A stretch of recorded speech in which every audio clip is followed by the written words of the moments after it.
बिस्मिल्लाहिर्रहमानिर्रहीम। जेॾो तुंहिंजो नाम बाज बि ओॾियाई मङा।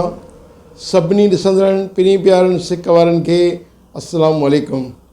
दोस्तो, हमेशह जीअं पंहिंजी कोशिशि रही आहे त कंहिं न कंहिं सुठे फ़नकार सां गॾु तव्हांजे ख़िदमत में हाज़िर थियूं ऐं मूं हमेशह इहो चाहियो आहे त कंहिं न कंहिं सुठे फ़नकार खे अव्हांजी आॾो आणिजी ऐं अव्हांखे ऐं उन बाबति सुठा सुठा कलाम ॿुधाइजनि, उनजी नॉलेज ॾिजे त ग़रीब जेके असांजा फ़नकार आहिनि इहे कीअं ज़िंदगी गुज़ारनि, कीअं पिया रहनि पिया।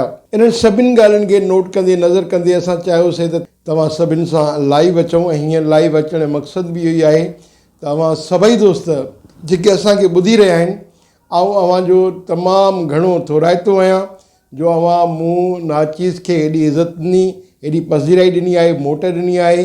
ऐं जॾहिं बि कंहिं बि सिंध जे शहर में वेंदो आहियां, पोइ वॾो शहर हुजे या नंढड़ो ॻोठाणो हुजे, उते मूंखे सिर्फ़ु हिकु ई सुवालु पुछियो वेंदो आहे त तव्हां उहे वाहिद इंसान आहियो जेके फ़नकारनि खे मथे खणी पिया अचो।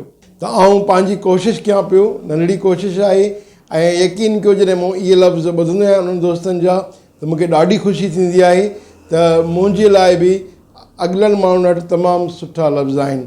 ऐं चाहियां थो त तव्हां सभई मुंहिंजे चैनल खे लाइक कयो, सब्सक्राइब कयो, शेयर कयो त जीअं असीं अञा बि वधीक ख़िदमत करे सघूं।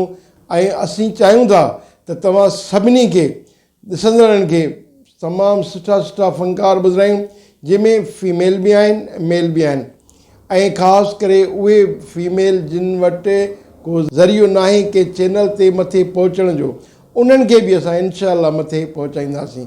वॾी तव्हांजी महिरबानी, तव्हां सां राब्तो रहंदो ऐं ईअं ई हिक ॿिए सां गुफ़्तगू कंदा रहंदासीं।